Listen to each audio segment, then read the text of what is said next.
Welcome to today's webinar, which is all about preparing for a competency-based interview. My name is Phil Scott. I'm the MD of Exec Recruit Group, which consists of FTE Recruits, HR Recruit and Accountancy Recruit. I'm joined today by our expert speaker, who is Chris Reynolds, who is somewhat a specialist in the world of CBI, as it is known, competency-based interviewing.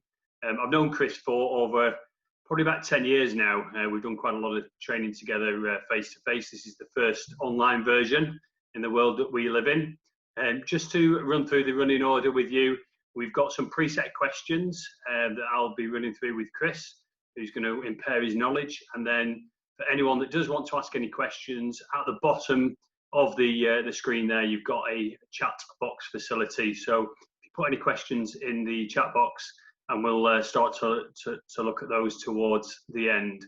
So over to you, Chris. I just want to ask first and foremost, like I said before, we've done a lot of face-to-face sessions. This is the first online session. Obviously, COVID-19 brings us to that. So just talk to me about you and what's life like for you at the minute?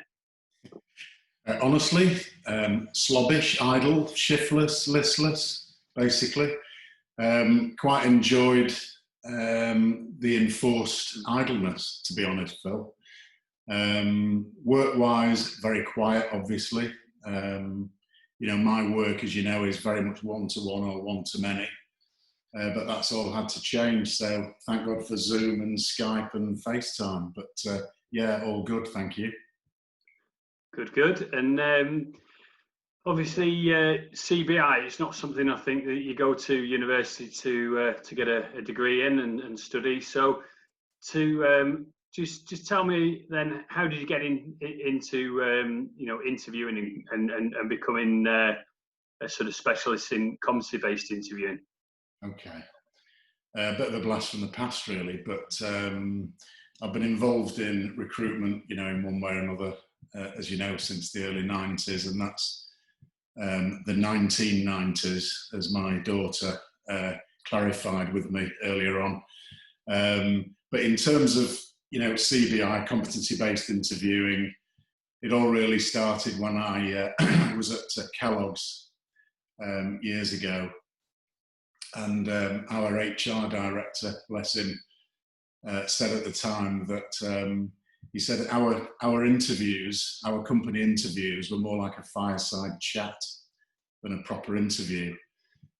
So that's where it started. But long story short, we introduced what was known at the time as behavioural interviewing, which we imported from the States. I was trained in it, and then, as were, I think, about another 4 or 5 people in what it was. It was a 5-day course. Do you remember those days?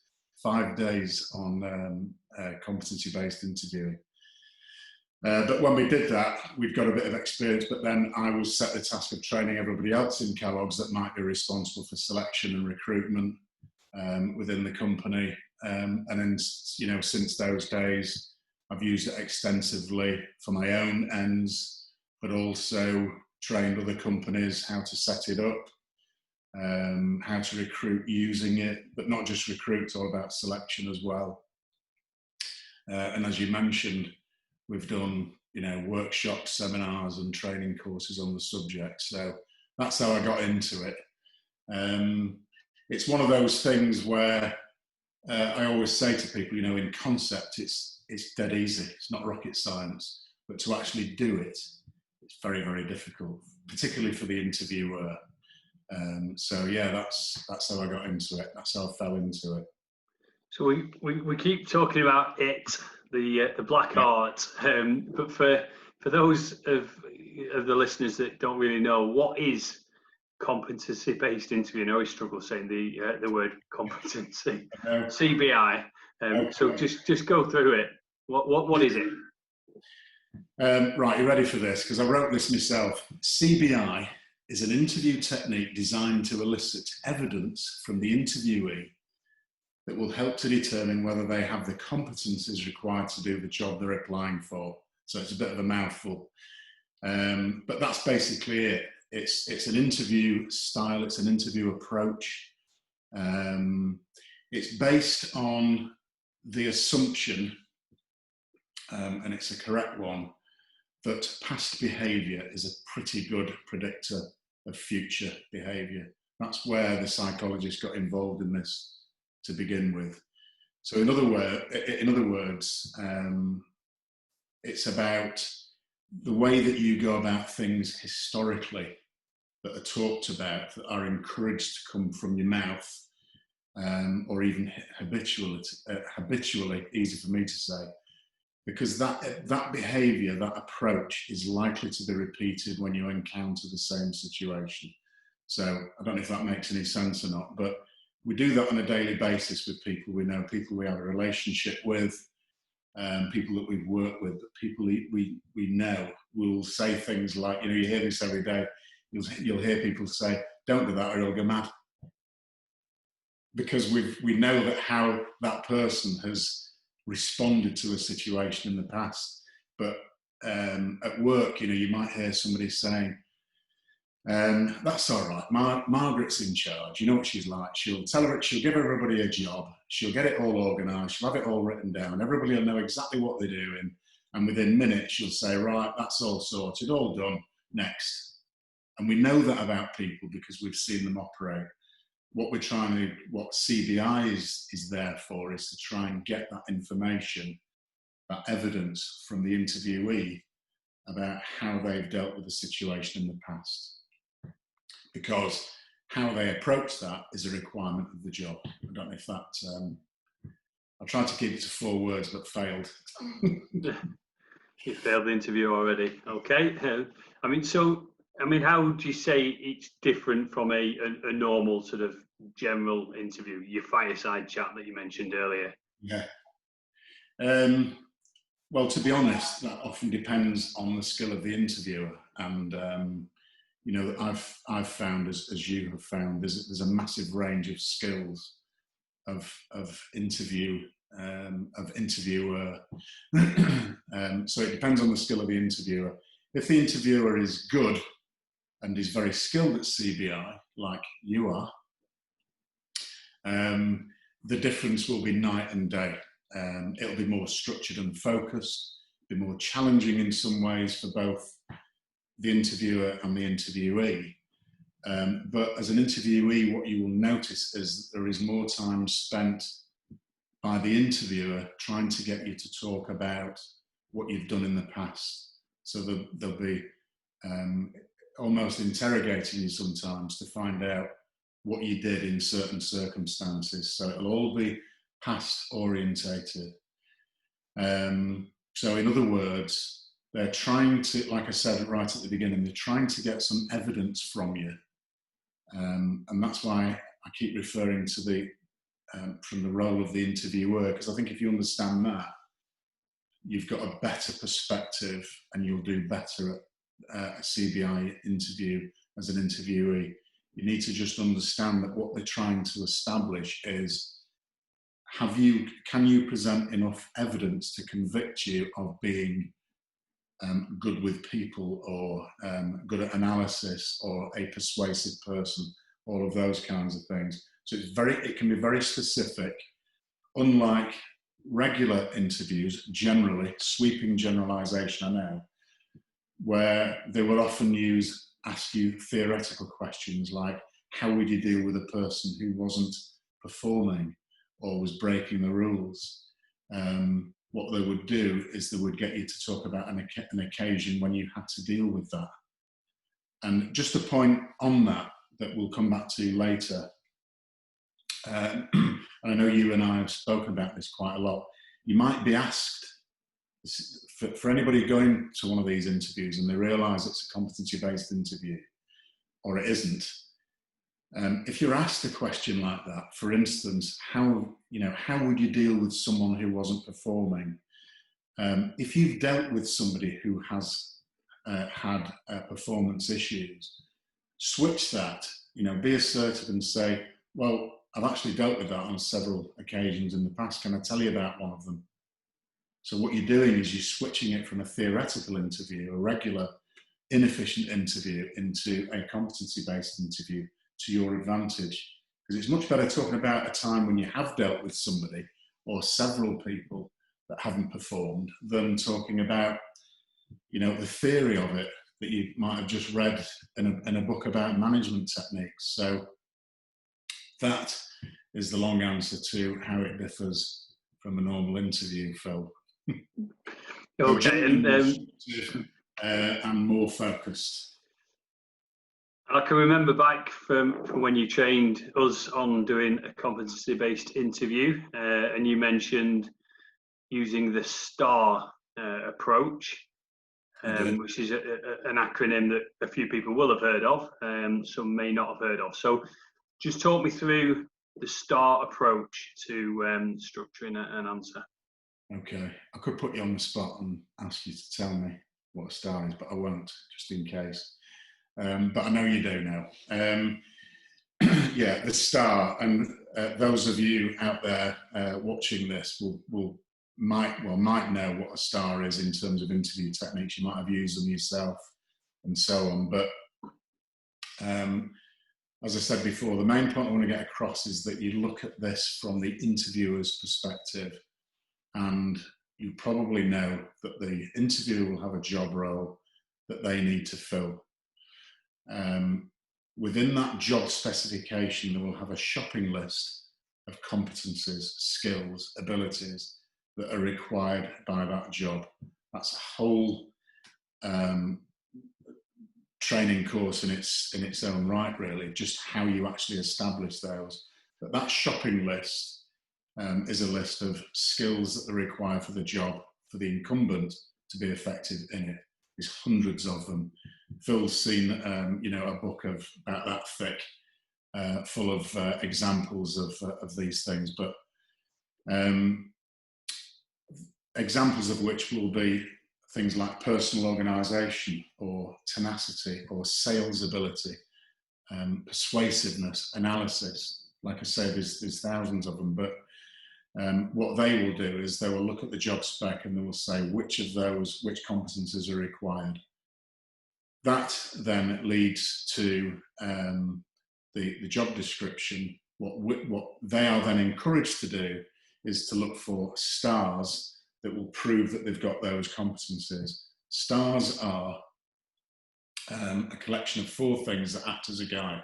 The S is for situation, T is for task, A is for action, and R is result.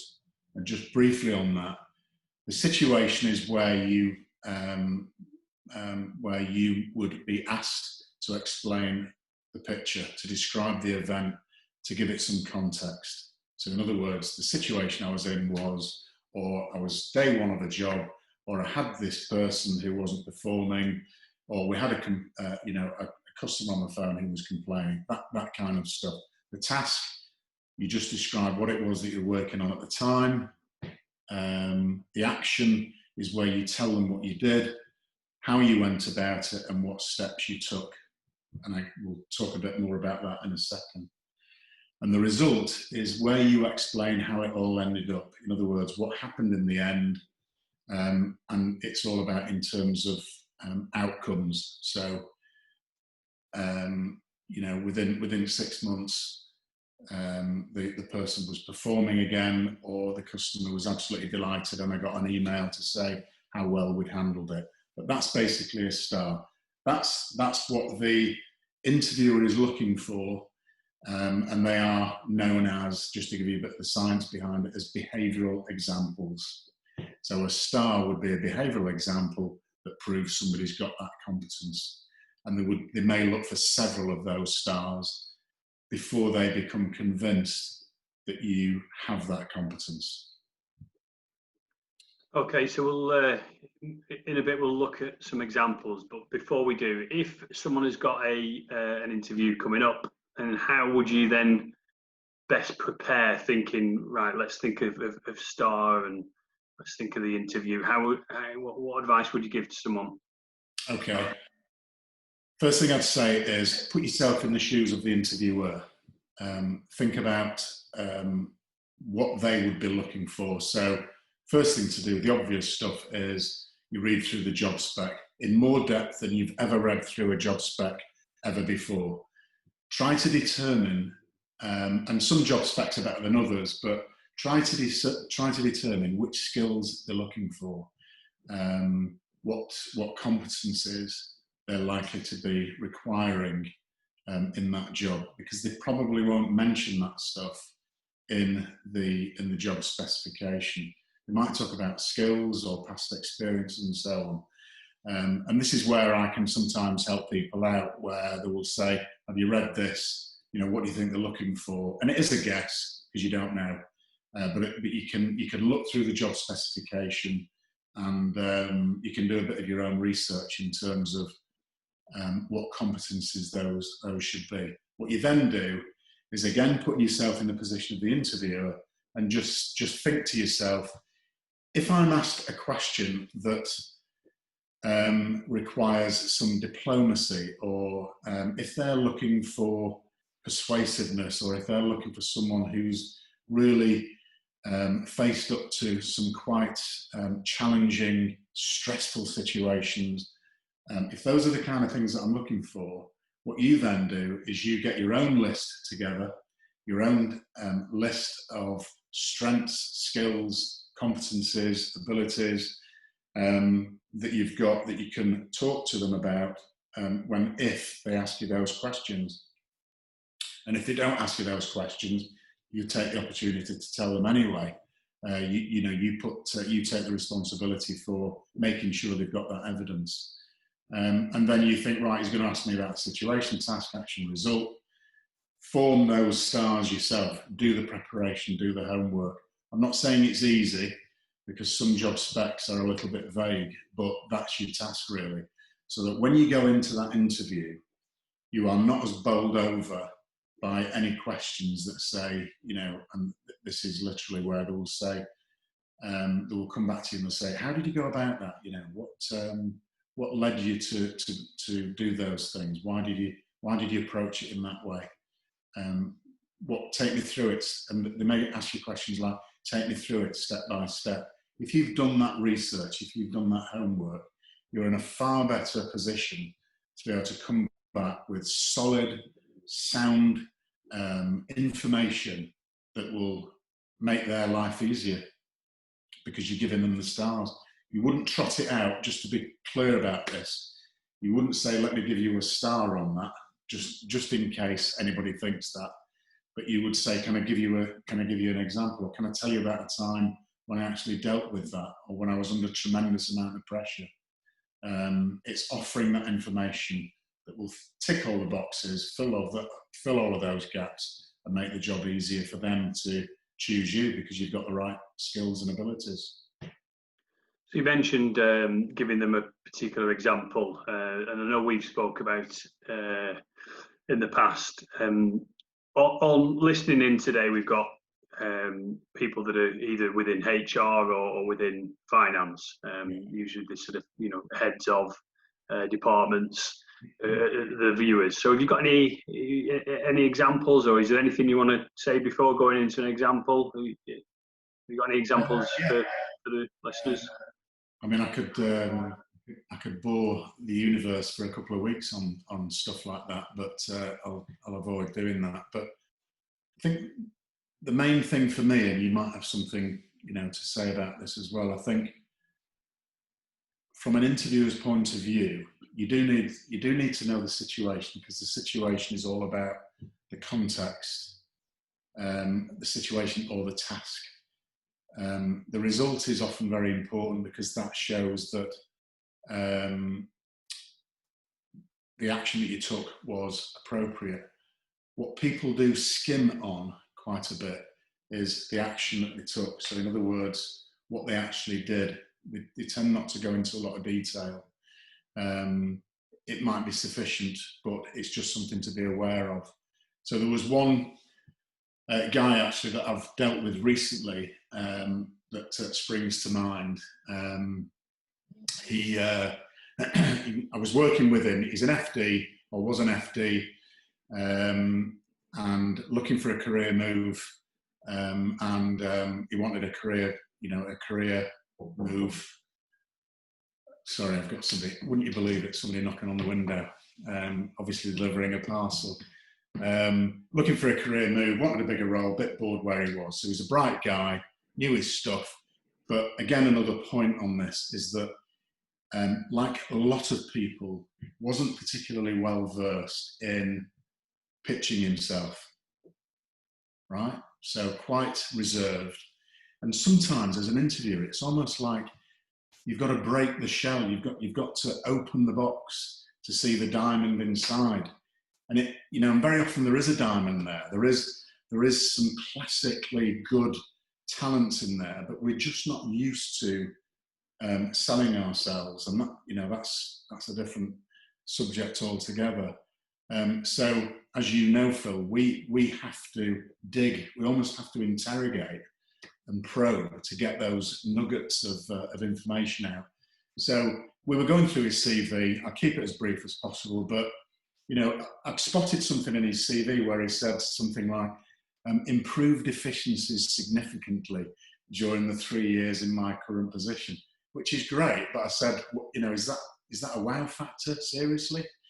And he said, well, no, not really, but you know, it was hard work. So I probed him and I said, what does this mean?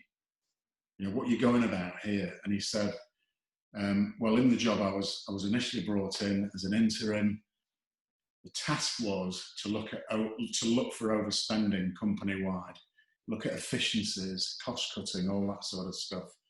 And the important point was that he said that the company was profitable, possibly complacent as a result, but stagnant. So usual situation, but there you go. There was the background, the situation or the task in terms of the start.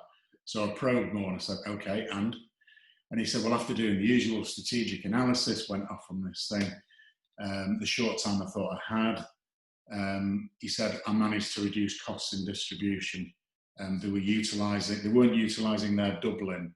They had this operation in Ireland. They weren't looking at it very efficiently, weren't operating it very efficiently. It was basically just a warehouse. Again, I had to probe in. And the reason I'm emphasising this is because it's hard work if you're an interviewer. Much easier if you offer this kind of information up front. So I said, right, how did you know that though? You know, he said that they weren't using the Dublin outfit very efficiently. How do you know that? If you're looking for an FD, what the interviewer is very often looking for is how they operate, how they think, not just what they did, but why they did it. So I said, how did you know that? And he said, well, when I first joined the firm and it started to come out, they assumed I'd just sit in the same seat as the previous guy, crunching numbers, doing a bit of analysis, going to meetings, board meetings, generally fitting in, looking important, all that stuff really. But he said that didn't fit in with my style. Long story short, he said I set up a whole month of meetings with people in the business, from the coalface and backwards, went to an awful lot of effort. And he said that he found that he saw several areas that were spending too much, not using cash efficiently. And what he realised was that because the company was doing okay, there hadn't really been a lot of incentive to fix something that wasn't broke. Eventually, he said, so in short, I managed to find them about 2 million quid. So I said, so what did they do with the money? And again, you've got to probe. And he said, well, we invested it. And I said, what, on the horses? Being in Dublin. And it's like trying to get blood out of a stone. So eventually, he said, I managed to add a new production line into their Dublin operation, which was quite significant. And he said, and as a result, this opened up the US market for the first time. And the result of that, profit skyrocketed by 36%, also increased their market share from 23% to 34%. In other words, very much the wow factor. So we then went back to the statement on his CV, which now looked materially, massively different. But not just on his CV. When he's asked, you know, what was your biggest, you know, what was it like working there? You know, how did it go? from very, very open questions. He's now got this story to tell, very briefly, about how he basically turned around the company that he was going to hide under a bushel and not really talk about it. So the important thing there was, I think, that the first thing that we do on CVs is we say we increase profits by 36% or we make £2 million worth of savings. That's great. But what you need to bear in mind as an interviewee is what they're interested in, what the interviewer is interested in, if they're probing enough, is how did that come about? You know, did they find this £2 million worth of overspending because somebody asked them to go to Dublin, or just by chance? What the picture I got from this guy was that it was his own thinking, it was his own curiosity, his processing of the situation was the real asset that he wasn't even going to talk about. And that is an absolute diamond for somebody who was looking for all sorts of stuff in terms of competencies, analysis, persuasiveness. He's had to persuade the MD to embark on this process in the beginning. Tenacity, because he spent a lot of time under quite a bit of duress, a bit of pressure. Things like team orientation, communication, you name it. So in terms of competencies, it literally transformed a one-liner on his CV into something that, had he not thought about, probably wouldn't have sold himself.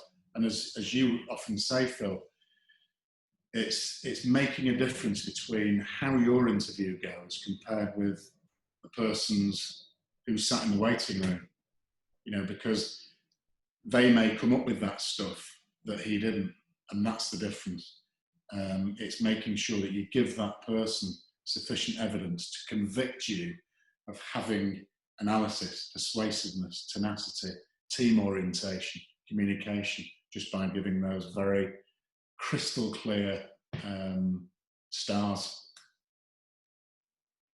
Good. Right. And, yeah, no, that's does explain it. And I think that's the thing is, like you say, he's selling yourself. I remember when we did a training session at one of the golf clubs. It was a workshop session, wasn't it? We got them all doing role plays in rooms, and there was one that you always say back to me that we've used an example when I jumped in. I think I butted in, didn't I, on one of the role plays, because she just literally gone and said, right, well, I improved debtor days by 14 days.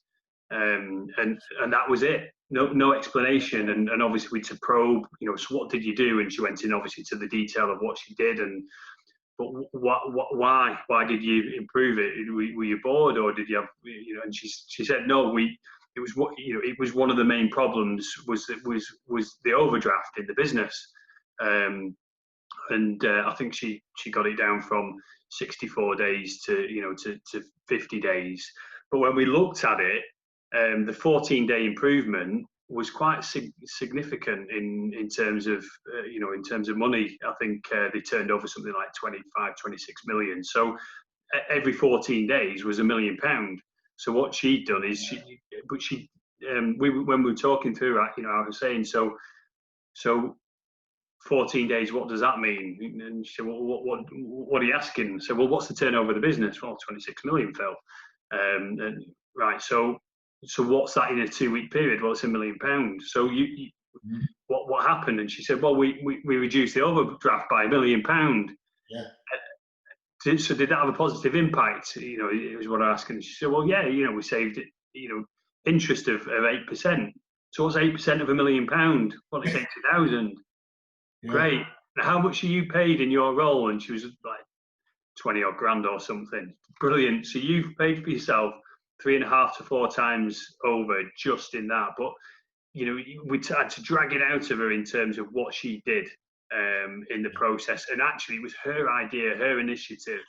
And I think that's one of the things you say is when you try and put it in context, it's is it a we did it, or is it I, or talk to me a bit about that in terms of putting it in the context of you know, when you're actually talking about the something that you've seen and you've actioned.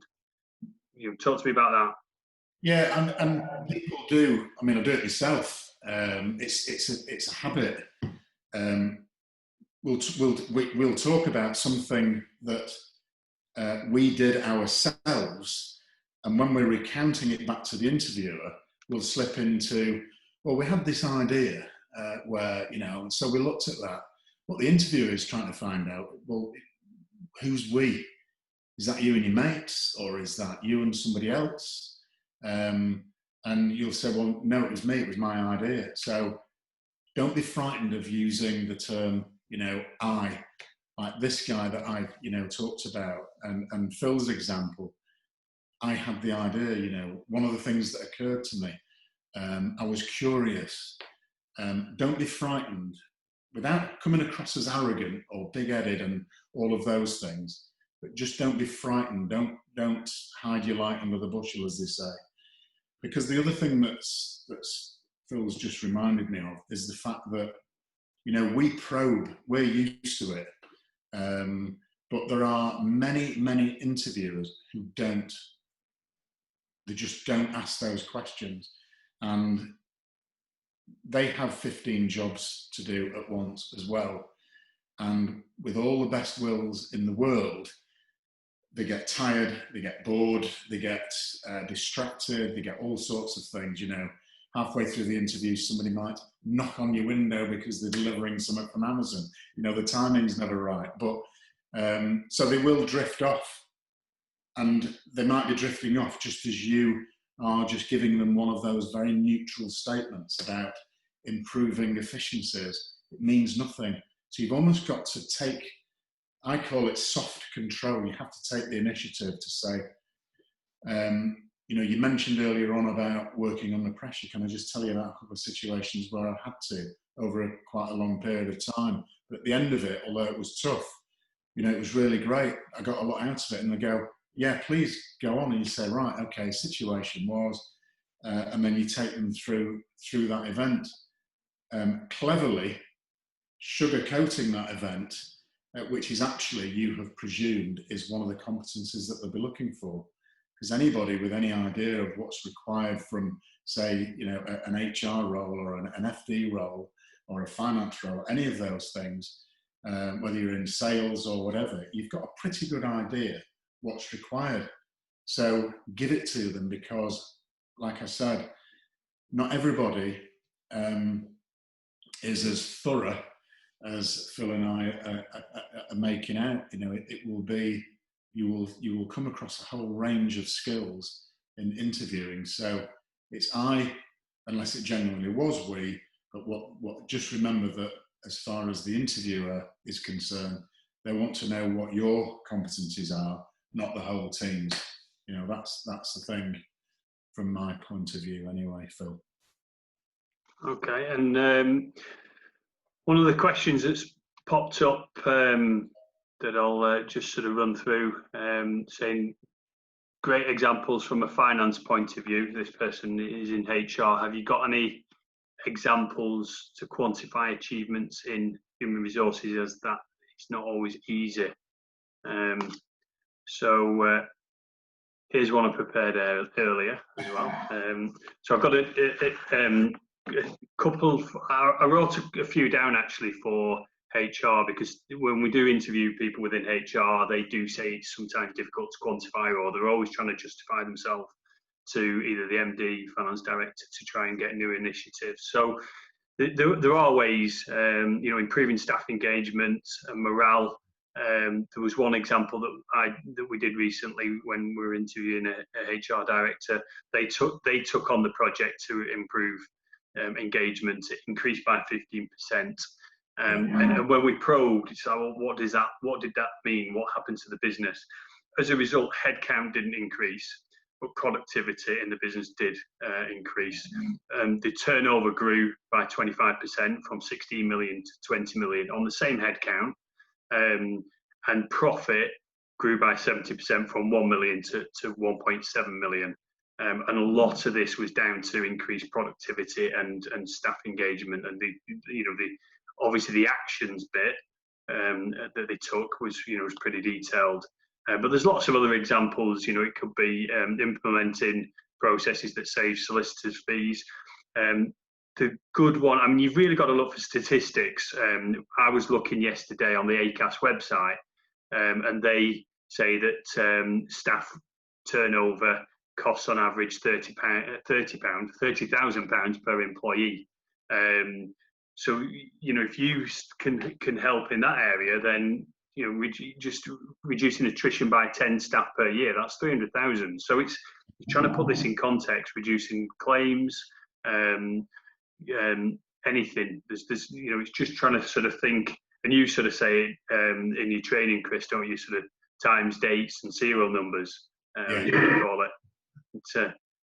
Go on, explain that one. Well, it's just making sure that you come up with facts and figures, just as you would in any other situation where you are presenting the case for. Think about how compelling your argument is. In some, the opposite, I suppose, is where people, where interviewers ask for your opinions about stuff, or things are very theoretical. What you're doing, what you're adding as the interviewee is something that's tangible, something that's material, so everything can be quantified. Certainly initially, approach it from the, names, dates and serial numbers. In other words, lots of evidence that supports your case, constantly elaborating on that. Not to death, but you just make a point, you back it up, rather than saying, I'm really good with numbers. You wouldn't say that. You would come up with, I've got an O level in this, or I'm qualified in that, or I managed to reduce, cost saving by, just by doing some number crunching. You add some of those examples. So it's all about making sure that your evidence is materially sound, that it's got some tangibility to it.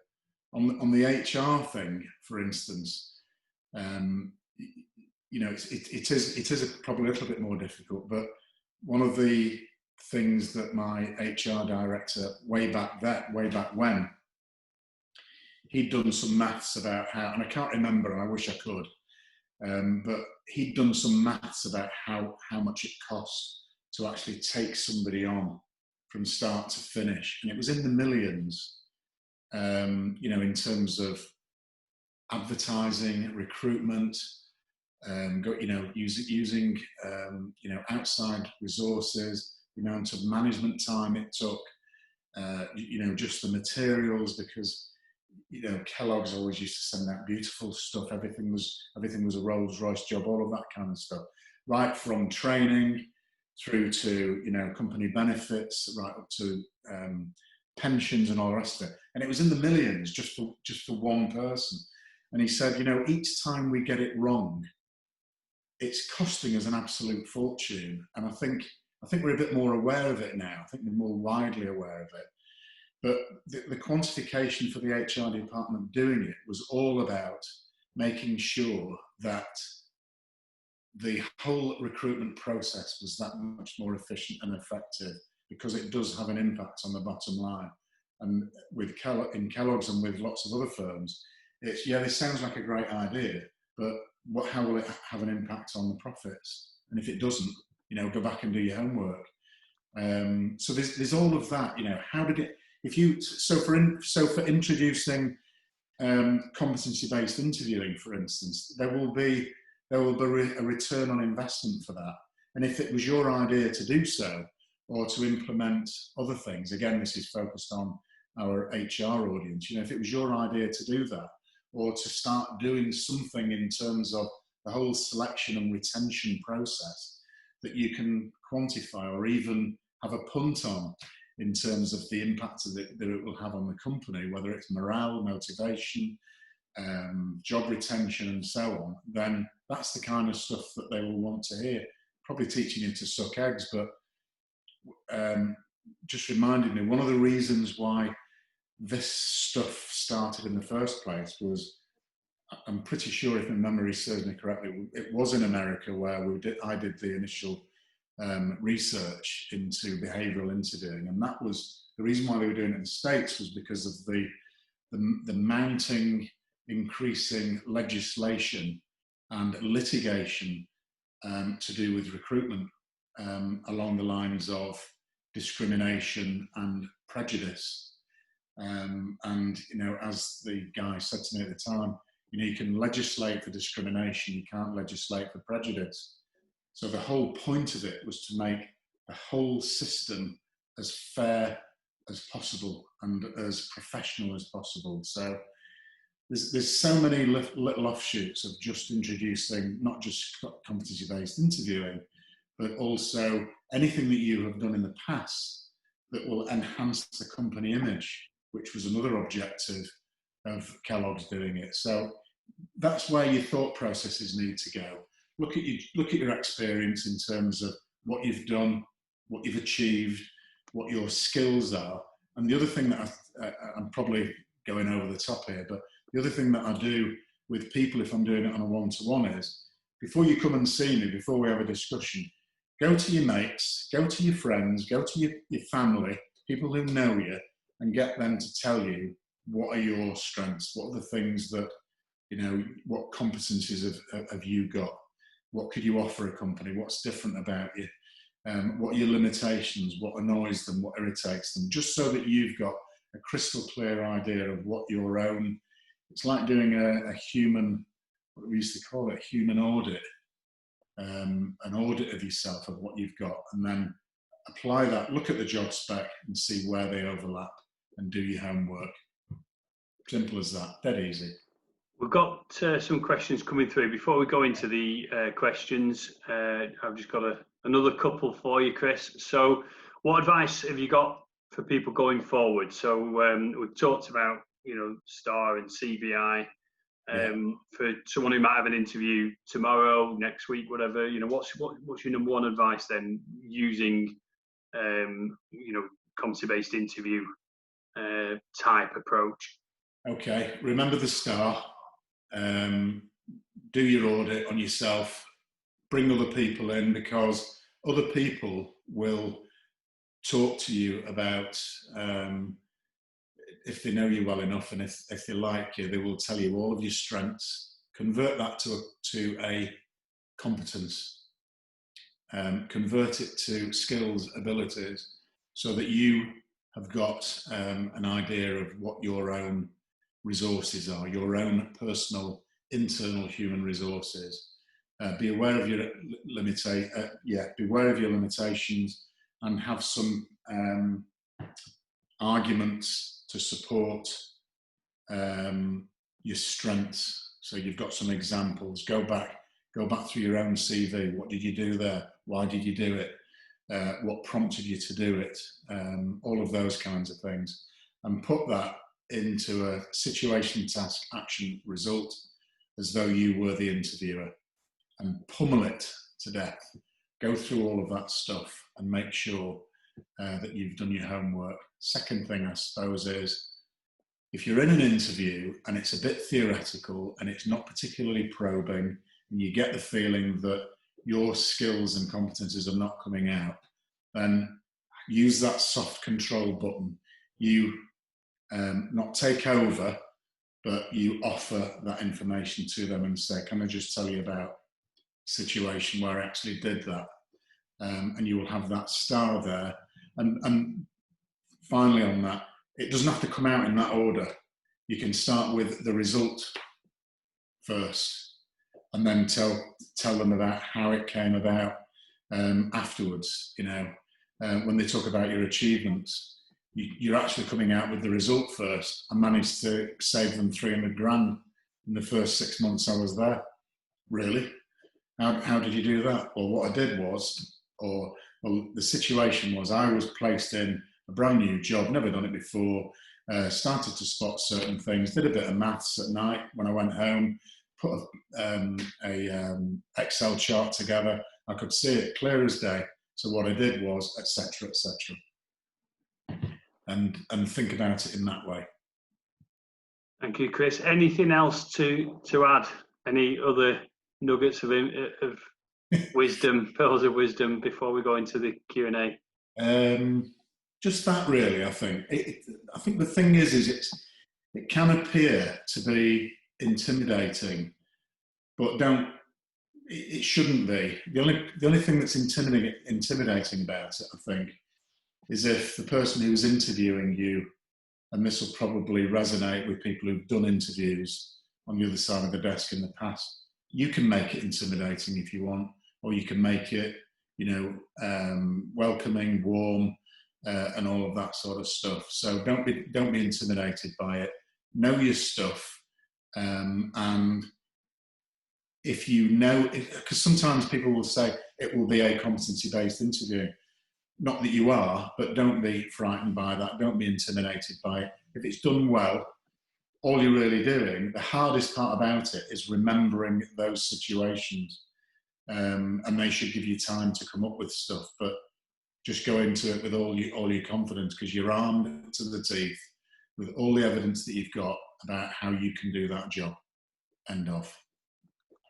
Thank you, Chris. I'm going to open up the questions. So if anyone does want to ask any questions, some have started to come through. If you just pop it into the chat box facility, we'll start running through those.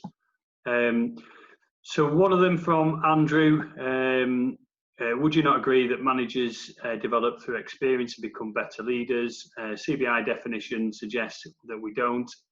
I think the key bit is in this next part. Is it the interviewee skill to ensure they get across what they've learned from a particular scenario? It is really. Well, I'm just going to contradict that. When I'm training, and you'll remember this, Phil, when I trained you and people in that group, after the mock interview, which is not a role play, it's a proper interview. The interviewers will come out and they'll say, I wasn't really sure, I don't know whether I got enough information. And they will blame it on the interviewee, and they will say things like, they're a bit vague, they were a bit woolly. My response to that is, who's in control here? Who's responsible for getting the right information out? And it's their responsibility. It's the interviewer's responsibility to get the information out, to get the evidence out. Having said that, if you've done your preparation correctly, that might be one of the things that they're looking for. As a subset of things. It's not something I would necessarily recommend, but human nature is, well, I liked them because they were very well prepared, they were very good with their answers, they'd obviously done the prep, they'd done the homework. So if I've read the question correctly, yes, there is a responsibility for you to be, to have that information to hand and to give the answers correctly. But the onus, really, the responsibility is also with the interviewer, because they should prompt you and say, not really what I'm after. Could you just enlighten me a little bit more, or can you just elaborate a little bit more on what you actually did? Take me through it step by step. If they don't? And if they don't do? If they don't prompt you? Well, I suppose it's your loss in a way, but because they may just think, I've given up. But that's why another little technique is, you don't do this every time, but sometimes if you're looking at the interview and he's sort of gone glazed, you're getting those visual cues that you might not have answered the question. What do? You just say, does that answer the question? Take the initiative. It's a two-way thing. Say to them, is that the answer you were looking for? And they may go, 90%, yeah. Okay, so what else can I tell you that will fill that extra 10%? Or if they've got enough gumption, they will say, I was really looking for a bit more information on the process that you did, or how you actually persuaded them, etc., etc. Thank you very much. So, yeah, no, it does. So next question from Uma is, and I'll answer this, but chip in. Can you suggest a book with interview questions? Unless you know any, Chris, I would say always better to do an internet search on interview questions for, and then the job title, and then see what comes up. Because what you might find is that the person doing the interview may have done the same search and be using the set of questions that you've found as well. So, which can happen. So I would always say that, because there's a lot of standard books out there, isn't there, Chris, that's just interview questions in general, but sometimes you might want specific ones. Yeah. I mean, as you've said, Phil, just Google answers for competency-based interview questions, or that kind of thing. Get any books or I mean, you don't even have to get a book, but research on the internet will reveal quite a lot of stuff. The thing is that and interviewers get a little bit lost on this as well, where they will say, you know, how do you think of the next question? The point is that the next question will come from your natural curiosity, from knowing the competency that you're looking at and whether you have got enough information or not. Similarly, for the interviewee, if you know yourself and your skills well enough in certain circumstances, if you've done your homework from everything that you've done over the years, you will have a pretty strong gut feel that when you're asked about that job, those things will, like magic, pop into your head. It really is down to doing your preparation.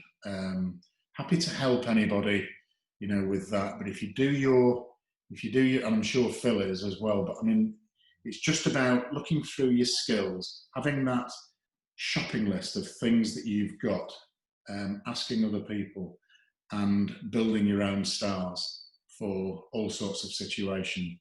I know it's a lot, and I'm not saying it's easy, but that will definitely help you to get through those little fences to jump over. Just looking in the questions box, there's 10 minutes left and there's over 10 questions. So we're going to, let's see if we can do some 1 or 2 word answers. One of them, when presenting the I, does it sound egotistical? You can make it sound egotistical, but just don't. That's the quick answer. But if the interviewer knows his stuff, he or she will be pleased that you are talking in terms of I.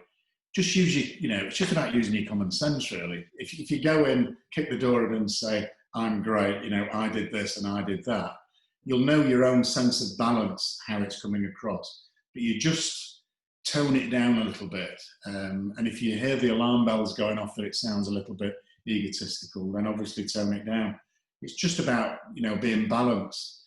The casualty of not doing that is that they think that everything was done by you and somebody else, and then you lose out. So it's just a bit of balance really on that score. Next. Okay, one of them, will this be recorded? Yes, it'll go on HR YouTube channel and FTE Recruit YouTube channel. This one is about good to have more HR examples, but can be difficult to quantify savings if not in the private or commercial sector, unless around reducing sickness costs, etc. These examples can seem quite basic. Still very important though. Yeah, and you find to estimate as well. You can say, it estimates, I can estimate that it saved this, or estimated that it's either a time saving. A lot of them on the HR that we're supporting other line managers, you're taking work off their plate. So, sales managers, if you're supporting sales managers, for example, by helping them with L&D, disciplinaries, induction, recruitment, etc. If you're saving 10% of a sales manager's time and sales increase, then claim that as yours, not theirs. So we'll just keep moving on. What is the CBI question that you would use when you have not believed a word the interviewee has said?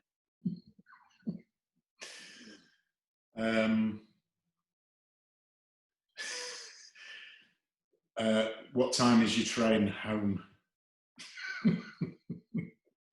Okay. A tough one, that, isn't it? Really? Yeah, that's a session in itself. We'll go on to the next one. Is it appropriate to take actual evidence to the interview, e.g., reports and spreadsheets? Yeah. Yeah, but get them out if it's if it's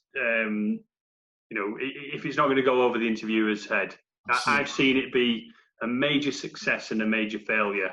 So you've got to really feel your way through that. When I've had feedback where they were either bored silly or they were actually they showed me this spreadsheet and it was the best thing I've ever seen in my life. So you've just got to feel your way through that. But if you've got them there, you can get them out. Yeah. You choose your moment. Accordingly, whether it's appropriate. They may say you've not got that with you, and you go, funnily enough, I have actually. But you wouldn't go in and do a show and tell like you would at school and set it all out on the desk. That's probably a bit OTT, but in principle, yeah, absolutely, why not? Okay, well, we got the next one. How long would you expect an FD CFO competency-based answer to last? Depends on the question, really. It really does depend on the question. Is there a maximum? It's very difficult to say, isn't it? It's to the point, crystal clear. If you can answer the question in 10 seconds, then it's a 10-second answer. If it takes 30 seconds. I've obviously taken a lot of feedback from the CEOs or whoever's been conducting interviews with HR or with FDs, and if it's waffle, and if you see them going asleep, I think that's the one you say, Chris. If you see them going asleep, it's time to finish your answer. You've just got to feel your way through it. If they're probing for more, then you're hitting the nail on the head. Yeah. So short and sweet. Short answer the question with some elaboration after it. That's it, the end of the answer. So information, back it up with some elaboration. In other words, the evidence, finish. If it's their responsibility to say, could you just give me a bit more? Or it's their responsibility to say, or to cut in and say, can I just move you on a second because we're running out of time, or whatever it is. But talking of cutting in, I'm going to go on to the next question. Okay. Is there a fine line between the interviewer leading the interview and the interviewee taking control? How do you best to do that in the right way? Yeah, it's more than a fine line. It's a very broad line. That's why I say soft control. Use your initiative. Read the room, I think, is the phrase at the moment. You're not taking over. You're not doing it because that can be quite offensive. It's more about taking the initiative and giving them the information that you want them to have, but without forcing your hand. It's a bit of common sense, really. But most interviewers will appreciate the fact that you have thought it through and they're getting a little bit more information that's useful to save them time. But yeah, it's not about muscling in and taking over. Similar point there. I found that being well prepared using the STAR approach can be overwhelming for the interviewer, and you get a blank look. Maybe you've said too much. So I think that's which is covered there, isn't it, really? How can you enhance your CV to incorporate STAR as there's limited space on a CV? Well, there is, yeah. I think as far as the CV is concerned, you just keep it nice and brief. And again, as somebody once described it to me, your CV is a sales document. It's there to get you into the door. And I know Phil's got, similar views on that. But if it's too long, people don't read it. It's about headline news on there. So a point about what your responsibilities were and where you've made savings, what the headline news is. If you put too much in it, I certainly wouldn't start organising your CV in the same format as STAR, because it's not an interview. Stars are for the interview. CVs are a different thing. However, there is a link, obviously, between the two. When we talk about preparation, you're thinking in terms of how do I translate the information on the CV to a STAR interview, but I wouldn't do it the other way around. So said, what is the YouTube channel again? So if you just type into YouTube either FD Recruit or HR Recruit, they are two separate YouTube channels, but we'll be putting the video on both of those. That's sort of bringing us up to time, so apologies if we haven't answered any of your questions. But Chris, I know I mean, your job is obviously to train people doing the interview, and then you flip that more recently to help people who are trying to pass an interview. Just talk to me quickly about the services you and your company offer, because we've talked very theoretically, and if anyone does want to get in touch for a one-to-one, just give me a quick 30 seconds on how you help people. Yeah. Anything that I can do to help people, I'm happy to do it. I've got to pay the mortgage, all that sort of stuff, obviously, but if anybody's got any questions, if they've got an interview coming up in the near future, or they want to talk about that kind of stuff, I'm giving you a very, very general answer. I've said to you, Phil, if somebody wants a couple of hours of my time, it's £100, and I'll do that. And I won't be watching the clock. There'll be support before and afterwards. But get in touch with me to start with. Phil's got my details. If you want any help in any way, give me a shout, and we'll see what we can do. But I'm out there. I'm happy to. Apart from growing my hair and cutting the lawns and all that sort of stuff, I've got a bit of time on my hands at the moment. So give us a shout. And when you say sort of 2 hours, I think you said to me the sorts of thing you're doing is CV reviewing and mock interviews to help them structure their answers. Where it tends to go is people will say, there's my CV, what do you think? Or other people have said, I've had a bit of feedback from an interview recently. Could we go through a mock interview over Skype or Zoom and give me some feedback? So that's very, very useful, because it's safe danger. You can go through some interview questions, not in the real life stressful situation, and I can give some feedback in that area. Or it maybe just be, take me through the competencies, looking at my CV, what do you think is in there? So anything, whatever. And that's on top of your normal stuff where you help companies and interviewers as well structure the CBI interview. So good stuff. Thank you very much for that. I will be putting this up on the internet. I'd like to say a massive thank you for everyone tuning in. A big thank you to Chris Reynolds for giving us a lift with this presentation, and I'll put a post on the internet. I'll tag Chris in so that anyone on LinkedIn will see Chris's details, and we'll also put it up on YouTube with your details, Chris. So thanks everyone for tuning in. With that in mind, I'd like to formally bring the session to a close. Thanks, guys. Thanks, Phil. Cheers, Chris.